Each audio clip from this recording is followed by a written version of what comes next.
Good morning, good afternoon, good evening 12th class students.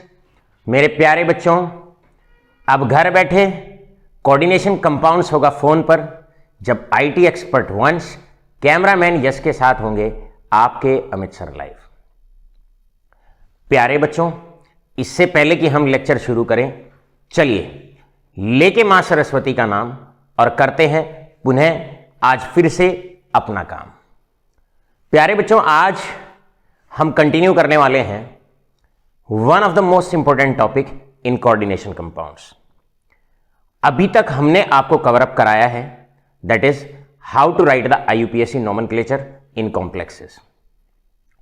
Complexes का किस तरीके से आईयूपीएससी नोमेनक्लेचर दिया जाता है, कैसे उनका नाम लिखा जाता है। आज बारी रहेगी सेकेंड इंपॉर्टेंट टॉपिक, जिसको बोला जाता है आइसोमेरिज्म। हेडिंग है हमारा आइसोमेरिज्म इन कॉम्प्लेक्सेस या आइसोमेरिज्म इन कोऑर्डिनेशन कंपाउंड्स। मेरे प्यारे बच्चों, आइसोमर्स का मतलब होता है कंपाउंड्स जिनका मॉलिक्यूलर फॉर्मूला सेम होता है और उनकी प्रॉपर्टीज में डिफरेंस होता है, राइट। इस ऐसे कंपाउंड्स को आइसोमर्स कहा जाता है and the phenomenon is known as isomerism. उस प्रॉपर्टी को आइसोमेरिज्म कहा जाता है। याद रखिए, आपकी आइसोमेरिज्म दो तरह की होती है। पहली स्ट्रक्चरल आइसोमेरिज्म। स्ट्रक्चरल आइसोमेरिज्म का मतलब होता है कंपाउंड्स जिनका मॉलिक्यूलर फॉर्मूला सेम होता है और उनके स्ट्रक्चर्स में डिफरेंस होता है, दे differ in the structures, right. तो सबसे पहले डेफिनेशन अपने दिमाग में नोट डाउन करिए। स्ट्रक्चरल आइसोमेरिज्म का मतलब है कंपाउंड्स जिनका मॉलिक्यूलर फॉर्मूला सेम होता है but differ in the structures. इसके बाद दूसरी तरह की आइसोमेरिज्म होती है जिसको हम स्टीरियो या स्पेस आइसोमेरिज्म के नाम से पहचानते हैं। स्टीरियो या स्पेस आइसोमेरिज्म का मतलब होता है compounds which possess the same molecular formula. कोई भी आइसोमेरिज्म है, पहले ये लाइन तो बिल्कुल फिक्स आप उस पर चिपका ही दीजिए। Compounds which possess the same molecular formula but differ in the arrangement of ligands in space। Space के अंदर लाइगेंड्स के अरेंजमेंट में डिफरेंस आता है। ऐसे कंपाउंड्स को स्पेस आइसोमर्स कहा जाता है और इस फिनोमिनन को स्पेस आइसोमेरिज्म कहा जाता है। आज हम आइसोमेरिज्म का पहला पार्ट पढ़ने वाले हैं और पहले पार्ट का मतलब है structural isomerism. So definition recall करते हैं। Compounds which possess the same molecular formula but differ in the structures. Clear है, उन्हें स्ट्रक्चरल आइसोमर्स कहा जाता है और इस फिनोमिनन को स्ट्रक्चरल आइसोमेरिज्म के नाम से पहचाना जाता है। प्यारे बच्चों, स्ट्रक्चरल आइसोमेरिज्म आपकी मुख्य तौर पर चार तरह की होती है। It is of 4 types. सबसे पहला होता है आयोनाइजेशन आइसोमेरिज्म। मेरे प्यारे बेटे, आयनाइजेशन आइसोमेरिज्म का मतलब होता है, याद रखिए, नाम में ही डेफिनेशन छुपी हुई है। जो भी आप आइसोमेरिज्म पढ़ते हैं उसके नाम को क्लेरिफाई करना है। आयोनाइजेशन आइसोमेरिज्म का मतलब होता है compounds with same molecular formula but they give different ions in the solution. मतलब आप सीधा ये लिखने वाले हैं compounds which possess the same MF का मतलब molecular formula but give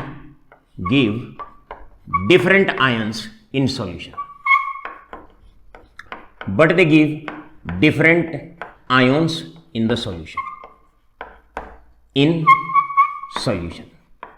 बस केवल इतनी सी लाइन है।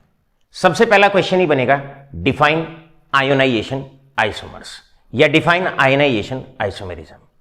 लेते हैं इसका एक एग्जांपल, और एग्जांपल है हमारे पास बेटे, एग्जांपल के तौर पे शुरुआत करते हैं।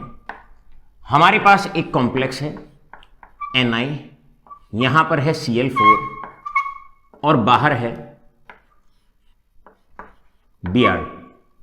Br4। इसके बाद इसी का ही एक बार है NiBr4 और बाहर है Cl4। हमारे पास ये दो कॉम्प्लेक्सेस हैं। अब आप इन दो कॉम्प्लेक्सेस को देखिए, मॉलिक्यूलर फॉर्मूला सेम है, ओवरऑल फॉर्मूला सेम है, एक एक निकेल, 4 Cl 4 Br, तो हुआ मॉलिक्यूलर फॉर्मूला सेम, यानी कि they possess the same molecular formula. लेकिन जैसे ही इनको पानी में डालते हैं, इसको पानी में डालिए और इसको पानी में डालिए, यहां पर अब हमने वाटर डाल दिया, इनको पानी के अंदर डिसॉल्व करिए। जब आप इनको पानी के अंदर डिसॉल्व करेंगे तो आपके पास ये ब्रेकआउट होगा इस प्रकार, ये ब्रेकआउट होगा इस प्रकार, plus 4 Br negative, 4 Br negative. और पहले वाले की अगर बात करते हैं तो ये ब्रेकआउट होगा इस प्रकार, Br4, यहां पर आ जाएगा 4 पॉजिटिव, प्लस यहां पर ये आएगा आपके पास 4 Cl नेगेटिव। तो इन्हें आयोनाइजेशन आइसोमर्स के नाम से पहचाना जाएगा। क्यों पहचाना जाएगा? मॉलिक्यूलर फॉर्मूला सेम है, लेकिन जैसे ही इनका एक्वस सॉल्यूशन आप लेते हैं तो एक तो आपको ब्रोमाइड आयन देता है और एक आपको क्लोराइड आयन देता है। इसका मतलब दे differ in the ions in aqueous solution. जब उनको सॉल्यूशन में लेते हैं, जब उनका सॉल्यूशन बनाते हैं, तो ये हमें डिफरेंट आयंस देते हैं। ऐसे कंपाउंड्स को आयनाइजेशन आइसोमर्स कहा जाता है और इस फिनोमिनन को आयोनाइजेशन आइसोमेरिज्म के नाम से पहचाना जाता है। राइट? एक ने काउंटर आयन ब्रोमाइड आयन दिया और एक ने काउंटर आयन क्लोराइड आयन दिया। इसका मतलब क्या हुआ? यहां पर इसकी कंडीशन क्या है? For a compound to show ionisation isomerism, भाई कंडीशन सीधी सीधी सी है कि उसके पास आयोनाइजेबल स्पीशी होनी चाहिए। तो कंडीशन हम लिख देते हैं, ionisation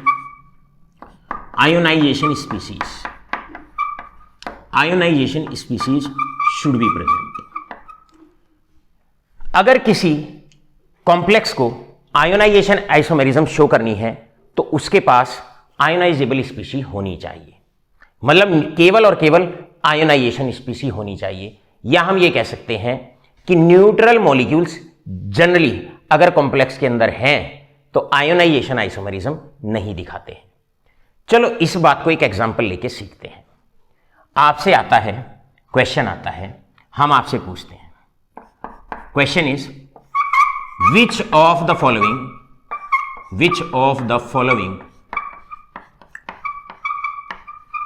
will show ionization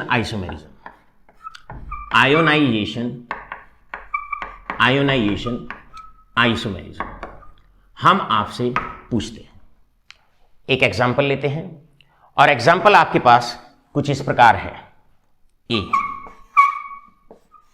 cobalt NH3 यहां पर हमने लिया Cl2 और बाहर हमने लिया Br2। इसके बाद बी एग्जाम्पल आपके पास आता है। I am having the B example. मान लो हम लेते हैं निकेल, इसके बाद H2O4, यहां पर लेते हैं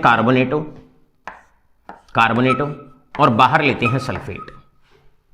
आपसे प्यारे बच्चों हम पूछते हैं कि बताओ क्या इसके अंदर आयोनाइजेशन आइसोमेरिज्म होगा या नहीं होगा, और इसके अंदर आयोनाइजेशन आइसोमेरिज्म होगा या नहीं होगा। तो सीधा सीधा सा कंडीशन पर जाएंगे। कंडीशन है ionisable species should be present. अगर आयोनाइजेबल स्पीशी हैं दोनों तरफ, कोऑर्डिनेशन स्फीयर के अंदर और बाहर, अगर दोनों तरफ आपको आयोनाइजेबल स्पीशी अगर प्रेजेंट है तो आयोनाइजेशन आइसोमेरिज्म बिल्कुल शो करेगा। बाहर ब्रोमाइड प्रेजेंट है, अंदर क्लोराइडो प्रेजेंट है, दोनों तरफ आयोनाइजेबल स्पीशी प्रेजेंट है, तो यहां पर आयोनाइजेशन आइसोमेरिज्म जरूर होगा। और आपको अगर इसका आयोनाइजेशन आइसोमर बनाना हो तो क्या करो? बड़ा आसान है, बड़ा सिंपल है। इधर Br और इधर Cl2। इंटरचेंज कर दें कोऑर्डिनेशन स्फीयर में, आयनाइजेशन स्फीयर में आपने अदला बदली कर देनी है, पलट देना है, बदल देना है। किसको? आयोनाइजेबल स्पीशी को। और आपका इसका आयोनाइजेशन आइसोमेरिज्म बन जाएगा, दैट इज 4, अंदर आ जाएगा Br2 और बाहर चला जाएगा Cl2। तो ये दोनों आपस में आयोनाइजेशन आइसोमेरिज्म शो करेंगे। क्यों शो करेंगे? ये तो मॉलिक्यूलर फॉर्मूला इसका और इसका सेम है। ये एक्वस सॉल्यूशन में ब्रोमाइड आयन देगा, ये एक्वस सॉल्यूशन में क्लोराइड आयन देगा। इस प्रकार आप आसानी से आयोनाइजेशन आइसोमर्स शो कर सकते हैं। इसके बाद अगर हम यहां पर बात करते हैं, ये तो न्यूट्रल मॉलिक्यूल है, ये आपका आयोनाइजेबल स्पीशी नहीं है, लेकिन कार्बोनेटो एक आयोनाइजेबल स्पीशी है। बाहर है सल्फेट, यस, बाहर भी आयोनाइजेबल स्पीशी प्रेजेंट है, अंदर भी आयोनाइजेबल स्पीशीज प्रेजेंट है, तो कंडीशन फॉलो करता है। और अगर आपको इसका आयोनाइजेशन आइसोमर बनाना हो तो बनाना बड़ा आसान है। इस प्रकार आप बना देंगे NiH2O4, अंदर आ जाएगा सल्फेटो और बाहर आपका चला जाएगा दैट इज कार्बोनेट। ये दोनों आपस में आयोनाइजेशन आइसोमर्स कहलाएंगे और इस फिनोमिनन को आयोनाइजेशन आइसोमरिज्म कहा जाता है। प्यारे बच्चों, यहां पर आपका एक सिंगल क्वेश्चन, पहला क्वेश्चन तैयार होता है define ionisation isomerism along with the examples. तो आपने एग्जांपल्स भी यहां पर लिख दिए। आपको अच्छे से क्लियर होना चाहिए इसकी कंडीशन क्या है। कंडीशन है कोऑर्डिनेशन स्फीयर में और बाहर आयोनाइजेशन स्फीयर में आयोनाइजेबल स्पीशी दोनों तरफ प्रेजेंट होना चाहिए ताकि उन्हें इंटरचेंज किया जा सके, राइट। इसके बाद एक बात का आप ध्यान रखेंगे, जब जब आइसोमर्स आप बनाते हैं तो याद रखना मेटल का कोऑर्डिनेशन नंबर नहीं बदलना चाहिए। पहले वाले कंपाउंड में अगर आप देखते हैं 4 तो अमाइन लाइगेंड प्रेजेंट हैं, 2 क्लोराइडो लाइगेंड प्रेजेंट हैं। इसका मतलब पहले वाले मॉलिक्यूल में, पहले वाले कंपाउंड में कोबाल्ट का कोऑर्डिनेशन नंबर 6 है। अगर आप दूसरे वाले में भी देखते हैं 4 कोऑर्डिनेट बॉन्ड अमाइन बनाएगा और 2 आपका ब्रोमाइडो बनाएगा, यानी कि पहले वाले में भी कोऑर्डिनेशन नंबर 6 है और दूसरे वाले एग्जाम्पल में भी कोऑर्डिनेशन नंबर 6 है। आप इन तमाम बातों का ध्यान रखेंगे, आप इन तमाम बातों का ध्यान रखेंगे। इस प्रकार अब हम एक और एग्जाम्पल लेते हैं, अपने बच्चों से पूछते हैं, आपसे पूछते हैं। हमारे पास एक एग्जाम्पल है कोबाल्ट NH3 और बाहर है Cl3। आपसे पूछा जाएगा कि भाई बताइए क्या ये आयोनाइजेशन आइसोमरिज्म शो करेगा या नहीं करेगा। प्यारे बच्चों, सिंपल सी एक कंडीशन है, आयोनाइजेशन स्फीयर, ये कोऑर्डिनेशन स्फीयर और आयोनाइजेशन स्फीयर दोनों के अंदर आयोनाइजेबल स्पीसी प्रेजेंट होनी चाहिए। बाहर तो आयोनाइजेबल स्पीसी प्रेजेंट है लेकिन अंदर आयोनाइजेबल स्पीसी प्रेजेंट नहीं है। ये एक न्यूट्रल लाइगेंट होता है, आयन की फॉर्म में नहीं होता। तो यहां पर आप लिखेंगे no ionisation isomerism, no ionisation isomerism. यहां पर आयोनाइजेशन आइसोमेरिज्म शो नहीं होगी, ये कंपाउंड आयोनाइजेशन आइसोमेरिज्म शो नहीं करेगा। इस प्रकार बोर्ड के लेवल तक तो आपको जनरली ऐसे ही पूछा जाता है, बिल्कुल सेम इसी प्रकार आपसे क्वेश्चंस पूछे जाते हैं। लेकिन अगर हम बात करें एमसीक्यूज के लिए, तो एमसीक्यूज में आपसे एक और क्वेश्चन पूछा जा सकता है और क्वेश्चन पूछा जा सकता है give the distinguishing test to identify the ionisation isomerism. इसके और इसके बीच में आपको कोई डिस्टिंग्विशिंग टेस्ट देना है और डिस्टिंग्विशिंग टेस्ट का मतलब है कि आपको 2 टेस्ट ट्यूब दे दिए गए, राइट। एक में ये वाला आयोनाइजेशन आइसोमर है, एक में ये वाला आयोनाइजेशन आइसोमर है। आपको कैसे पता लगेगा, आप कैसे आइडेंटिफाई करेंगे कि किसके अंदर क्लोराइड है और किसके अंदर bromide as a counter ion present है। तो मेरे प्यारे बच्चों, ऐसे केस में हर एक कैटायन का, हर एक एनायन का अपना एक केमिकल टेस्ट होता है। जैसे कि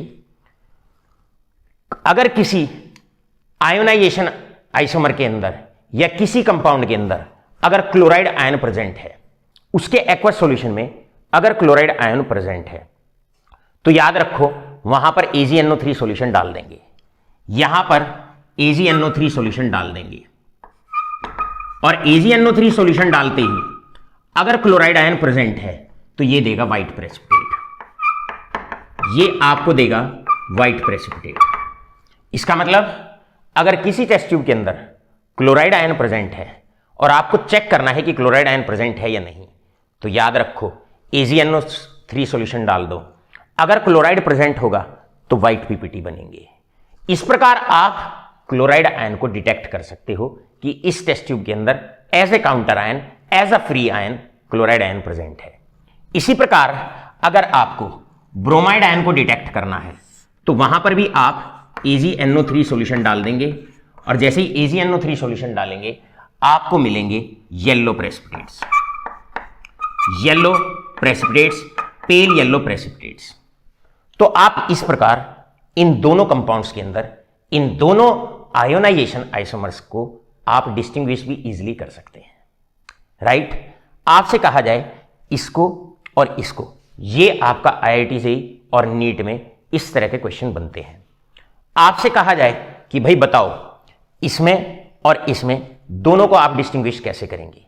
मेरे प्यारे बच्चों, यहां पर आपके पास as a counter ion carbonate present है, राइट। और आप जानते हैं किसी भी कंपाउंड में अगर कार्बोनेट प्रेजेंट होता है तो उसमें ऊपर से कोई एसिड डाल दीजिए। जैसे ही आप एसिड डालते हैं ब्रिस्क एफरवेसेंसेस ऑफ CO2 गैस, तो यहां पर आप क्या करेंगे, डाइल्यूट HCl डाल देंगे और आपको ब्रिस्क एफरवेसेंसेस मिलेंगे। एकदम से गैस बाहर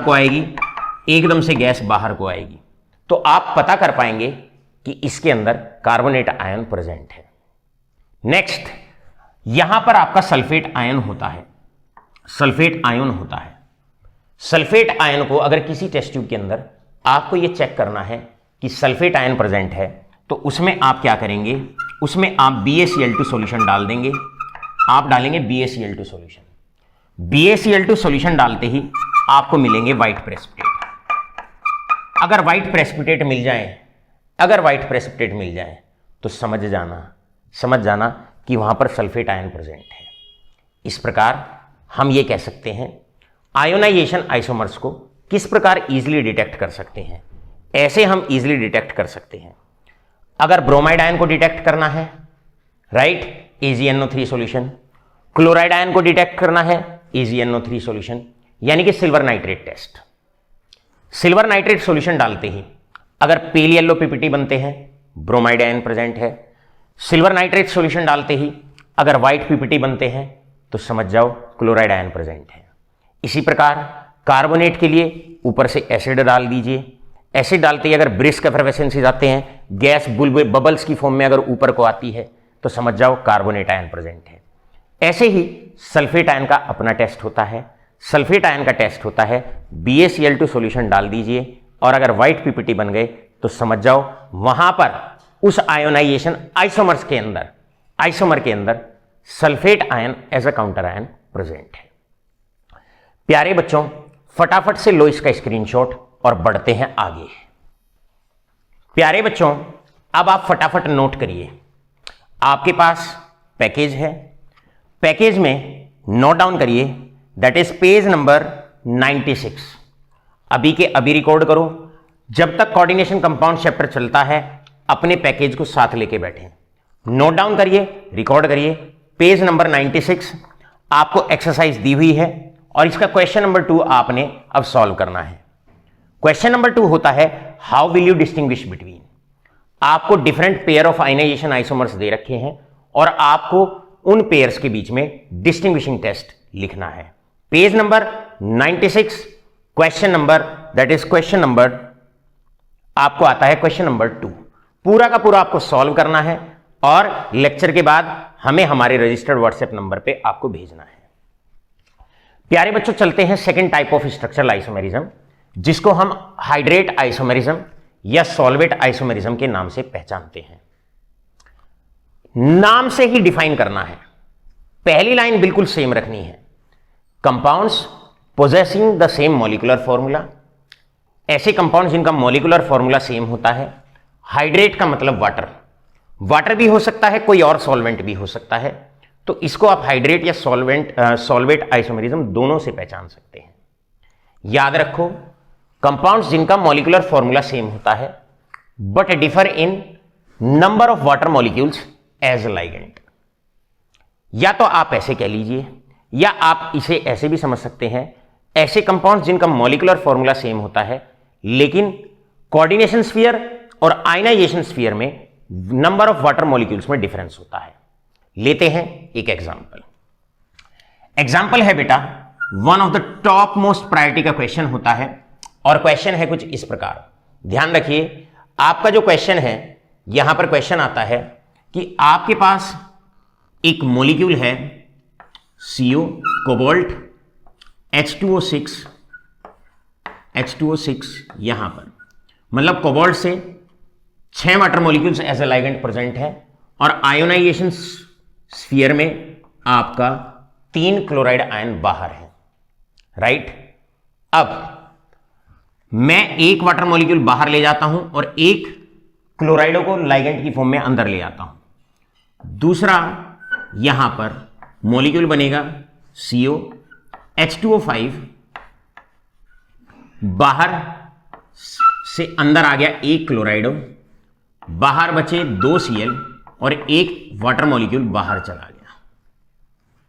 इसके बाद अगली बार मैं 2 Cl अंदर ले आता हूं, 2 Cl अंदर ले आता हूं और 2 वाटर मॉलिक्यूल्स बाहर ले जाता हूं। यहां पर मैंने 2 वाटर मॉलिक्यूल्स में बाहर ले जाता हूं, 2 Cl अंदर ले आता हूं, और यहां पर बचेगा आपका 1 Cl और 2 वाटर मॉलिक्यूल बाहर। एग्जाम्पल ये रहा, यहां कोऑर्डिनेशन स्फीयर में 6 वाटर मॉलिक्यूल्स हैं, यहां पर कोऑर्डिनेशन स्फीयर में 5 वाटर मॉलिक्यूल्स हैं, राइट, एज लाइगेंड प्रेजेंट है। यहां पर इसके अंदर water molecules as ligand 4 present है। इन सभी को मॉलिक्यूलर फॉर्मूला सेम है, मॉलिक्यूलर फॉर्मूला सेम है, सब में एक कोबाल्ट है, ओवरऑल वाटर मॉलिक्यूल्स 6 हैं और ओवरऑल 3 क्लोराइड आयन है सभी के अंदर। डिफरेंस कहां पर है? डिफरेंस है वाटर मॉलिक्यूल्स एज लाइगेंड्स। यहां 6 वाटर मॉलिक्यूल एज लाइगेंड है, यहां पर 5, यहां पर 4। Compounds which possess the same molecular formula but differ in the number of water molecules as ligand. तो ये सारे आपस में 1, 2 और 3, तीनों के तीनों आपस में हाइड्रेट आइसोमर्स कहलाएंगे, और इस फिनोमिनन को हाइड्रेट आइसोमेरिज्म के नाम से पहचाना जाएगा। इसका मतलब इसकी कंडीशन हो गई water molecules should be present. Water molecules या कोई और सॉल्वेंट अगर आप लेते हैं तो सॉल्वेंट के मॉलिक्यूल्स जरूर होने चाहिए।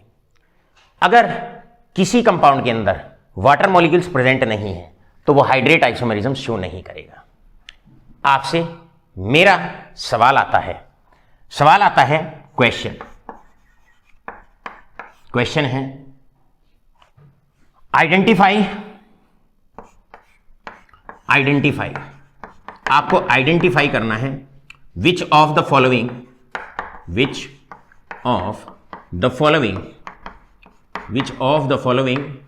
undergoes hydrate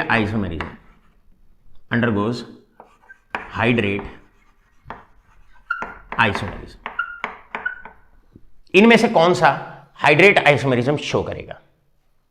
सीधा सवाल आपसे, सीधा क्वेश्चन आपसे। देखिए, ए, मेरे पास निकिल है, 4 लाइगेंड एक्वा है, यहां पर Cl2 है और बाहर Br2 है, पहला। बी, आपसे क्वेश्चन आता है, मेरे पास कोबाल्ट है, 4 NH3 प्रेजेंट है और यहां पर है Cl2 और बाहर है Br2। आपसे सीधा सीधा सवाल आता है। सी, आपसे क्वेश्चन आता है Ni और यहां पर है CO6 और बाहर है Cl2। आपको इन तीनों में यह बताना है क्या इनमें हाइड्रेट आइसोमेरिज्म होगा या नहीं होगा। तो सबसे पहले आप उसकी कंडीशन चेक करेंगे। कंडीशन चेक क्या करना है, वाटर मॉलिक्यूल प्रेजेंट होनी चाहिए। यहां पर वाटर मॉलिक्यूल प्रेजेंट है, ये हाइड्रेट आइसोमेरिज्म शो करेगा। यहां पर वाटर मॉलिक्यूल प्रेजेंट नहीं है, हाइड्रेट आइसोमेरिज्म शो नहीं करेगा। यहां पर solvent molecules water molecules present नहीं है, हाइड्रेट आइसोमेरिज्म शो नहीं करेगा। तो ना तो ये हाइड्रेट आइसोमेरिज्म शो करेगा, ना ये शो करेगा। अब ये वाला हाइड्रेट आइसोमेरिज्म शो करेगा। क्लियर है? तो अब आपको यहां पर हाइड्रेट आइसोमर्स बना के भी दिखाने हैं। कम से कम एक हाइड्रेट आइसोमर आप बना के दिखाएंगे। याद रखो, वाटर मॉलिक्यूल बाहर और यहां से ब्रोमाइड आयन आप अंदर ले आएंगे ब्रोमाइडो की फॉर्म में। तो आपका हाइड्रेट आइसोमर यहां पर बनेगा। क्लियर है? Na, इसके बाद आता है H2O3, एक ब्रोमाइड आयन आप अंदर ले आए। क्लियर है? और एक वाटर मॉलिक्यूल आप बाहर ले गए, जब आप इंटरचेंज करें, एक विशेष बात का ध्यान आप ऐसे रखेंगे, और विशेष बात का ध्यान आपको यह रखना है बच्चों कि इंटरचेंजिंग के दौरान मेटल का कोऑर्डिनेशन नंबर ना बदले। 4 कोऑर्डिनेट बॉन्ड वाटर से बनेंगे, 2 क्लोराइडो से बनेंगे, टोटल 6। यहां पर मेटल का कोऑर्डिनेशन नंबर 6 है। यहां पर भी अगर हम बात करते हैं 3 कोऑर्डिनेट बॉन्ड H2O से बनेंगे, एक Br नेगेटिव से बनेगा 4, और 2 बनेंगे क्लोराइडो से 6। तो इंटरचेंजिंग के दौरान किसी टाइप का भी आइसोमर्स बनाते दौरान आप याद रखेंगे मेटल का कोऑर्डिनेशन नंबर नहीं बदलना चाहिए। अब आपसे पहले क्वेश्चन की तरह, जैसा हमने आपको बोला था आयोनाइजेशन आइसोमर्स में, ये भी हाइड्रेट आइसोमर, ये भी हाइड्रेट आइसोमर, ये भी हाइड्रेट आइसोमर, इनको आप किस तरीके से आइडेंटिफाई करते हैं? हाइड्रेट आइसोमर्स के लिए अगर उनको डिस्टिंग्विश करना हो, अगर उनका पता करना हो, तो दे डिफर इन देयर कलर्स। याद रखो, दे डिफर इन देयर कलर्स। ये वायलेट कलर का होता है, ये आपका that is blue green colour का होता है, ब्लूइश ग्रीन, और ये आपका यहां पर होता है डार्क ग्रीन। सो प्यारे बच्चों, बहुत अच्छे से, बहुत प्यार से, बहुत आसानी से आप लर्न करेंगे। हाइड्रेट आइसोमर्स को अगर डिस्टिंग्विश करना हो, so they differ in their colours. आपसे आगे बढ़ने से पहले डेफिनेशन आपको क्लियर है, एग्जाम्पल आपको क्लियर है, राइट? और किस तरीके से आपको पता लगेगा, कैसे आप ड्रॉ करेंगे हाइड्रेट आइसोमर्स को, किन मॉलिक्यूल्स में हाइड्रेट आइसोमेरिज्म होगा और किन में नहीं होगा। आशा करता हूं ये बहुत अच्छे से सेकंड टाइप भी आपके क्लियर हो गया होगा। चलो तो लो फटाफट से स्क्रीनशॉट करते हैं, झटैक से इसको रन। चलते हैं अब थर्ड टाइप ऑफ आइसोमेरिज्म की तरफ, और वो है आपकी लिंकेज आइसोमेरिज्म। नाम में ही डेफिनेशन छुपी हुई है। कंपाउंड्स जिनका मॉलिक्यूलर फॉर्मूला सेम होता है, लेकिन उनकी लिंकिंग साइट, डोनर साइट में डिफरेंस होता है। या फिर डेफिनेशन हम कह सकते हैं कंपाउंड्स जिनका मॉलिक्यूलर फॉर्मूला सेम होता है but differ in donor site of an ambidentate ligand. लेते हैं इसका एक एग्जांपल और समझते हैं एक एक वर्ड का मीनिंग। प्यारे बच्चों, हमारे पास एग्जांपल है K4FeCN6 पोटेशियम हेक्सासाइनोफेरेट। एक कॉम्प्लेक्स हमारे पास ये है और दूसरा कॉम्प्लेक्स है K4FeNC6। अब आप एग्जांपल देखिए, दोनों का मॉलिक्यूलर फॉर्मूला सेम है, लेकिन यहां पर आपका CN प्रेजेंट है। CN में इस वाले कॉम्प्लेक्स में carbon is acting as a donor site. यहां पर आयरन जो है वो कार्बन से कोऑर्डिनेट बॉन्ड बनाता है। यहां पर क्या है, आयरन कोऑर्डिनेट बॉन्ड बनाता है लेकिन कार्बन की बजाय नाइट्रोजन से बनाता है। केवल और केवल डोनर साइट में, केवल और केवल लिंकेज में डिफरेंस है। एक बार कार्बन से बना रहा है, एक बार नाइट्रोजन से बना रहा है। ऐसे कंपाउंड्स को लिंकेज आइसोमर्स के नाम से पहचाना जाता है। लिंकेज आइसोमर की कंडीशन क्या है? कंडीशन है एम्बिडेंटेट लाइगेंड प्रेजेंट होना चाहिए। तो हम यहां पर कंडीशन है there should be present an ambidentate ligand. अगर एम्बिडेंटेट लाइगेंड प्रेजेंट है, एम्बिडेंटेट लाइगेंड प्रेजेंट होना चाहिए। अगर एम्बिडेंटेट लाइगेंड प्रेजेंट है तो मॉलिक्यूल के अंदर लिंकेज आइसोमेरिज्म होगा, अदरवाइज नहीं होगा। आप जानते हैं एम्बिडेंटेट लाइगेंड का मतलब क्या होता है। एम्बिडेंटेट लाइगेंड का मतलब होता है वो मोनोडेंटेट लाइगेंड जिसके पास एक से अधिक डोनर साइट होती है, लेकिन एक समय में एक को ही यूज करता है। यहां CN के अंदर हमारे पास दो डोनर साइट हैं, एक कार्बन एक नाइट्रोजन। एक बार उसने कार्बन को यूज किया और एक बार उसने नाइट्रोजन को यूज किया। इस तरह के लाइगेंड अगर प्रेजेंट है तो मॉलिक्यूल के अंदर आपको लिंकेज आइसोमेरिज्म देखने को मिलेगा। बात करते हैं, स्टडी करते हैं जनरल टाइप ऑफ एम्बिडेंटेट लाइगेंड्स, जैसे कि ये हमारा साइनाइडो, आइसोसाइनाइडो, यहां पर कार्बन और ये आपका नाइट्रोजन, यहां कार्बन डोनर साइट, यहां नाइट्रोजन डोनर साइट। ये हमारे पास कुछ मोस्ट कॉमन पेयर्स है of एम्बिडेंटेट ligands.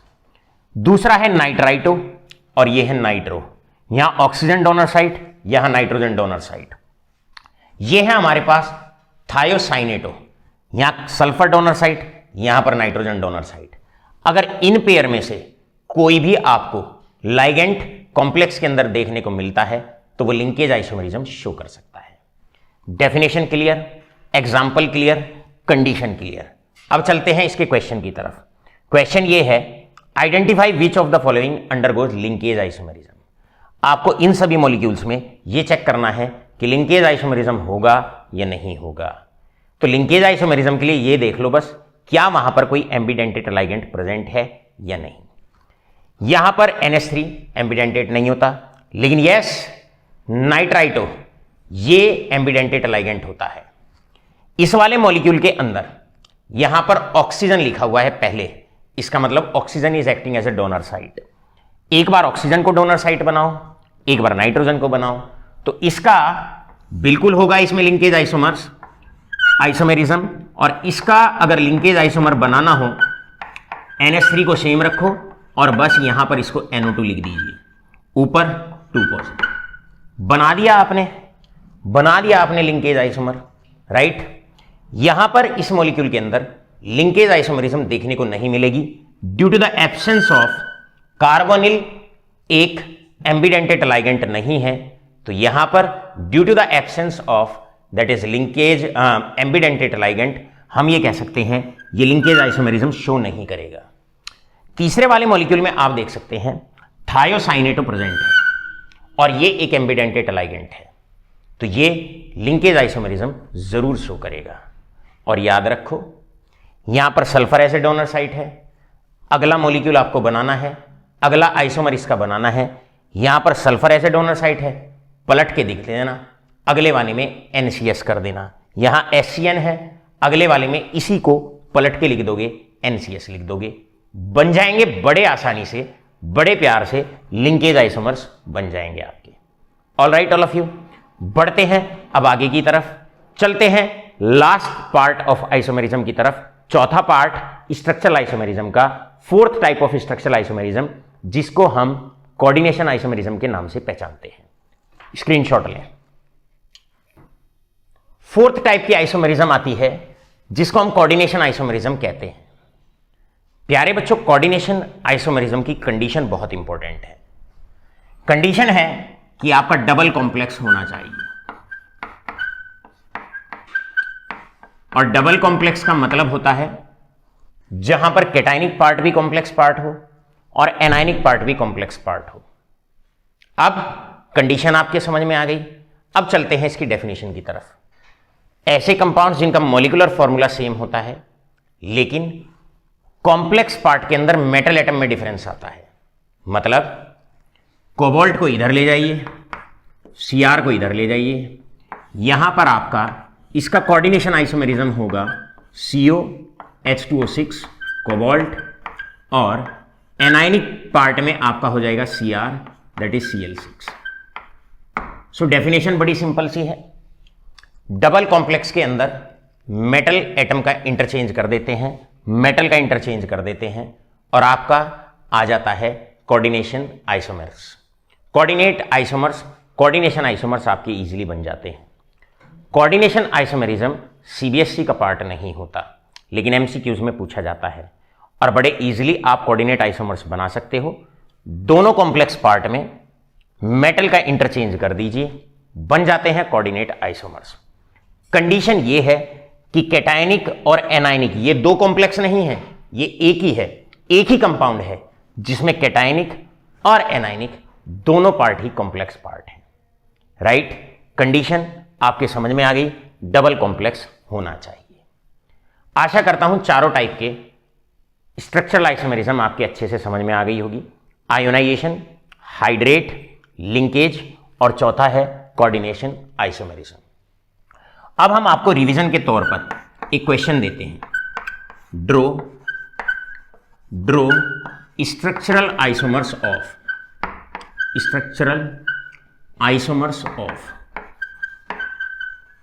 Draw structural isomers of.